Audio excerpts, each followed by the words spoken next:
আমাদের প্রত্যেকের মোবাইলই প্রায় স্লো হয়ে যায় বা হ্যাং করে কিংবা আগের মতো কাজ করে না। এটা কিন্তু আমাদের নিজেদের কারণেই হয়।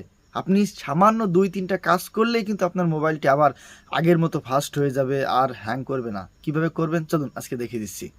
তো প্রথমে আপনি আপনার মোবাইলের এই যে ফাইল দেখতে পাচ্ছেন, ফাইল বলে একটা অ্যাপস, এটার মধ্যে চলে যাবেন। যদি আপনার মোবাইলে না থাকে আপনারা প্লে স্টোর থেকে ইনস্টল করে নেবেন। এটা গুগলের একটা অ্যাপস, প্রত্যেকটি মোবাইলে থাকে। ফাইলের মধ্যে ক্লিক করবেন, করার পর এখান থেকে আপনার সকল কিছু শো করবে। এখান থেকে উপর বাম পাশে দেখুন 3 লাইন, ওখানে ক্লিক করবেন। এখান থেকে দেখুন ক্লিন লেখা, উপরে ক্লিন উপর ক্লিক করবেন। নিচে দেখুন এই যে জাঙ্ক ফাইল, মাঝামাঝি জাঙ্ক ফাইল ডান পাশে ক্লিন, ওখানে ক্লিক করবেন। এখান থেকে এটা ক্লিয়ার করে দিবেন।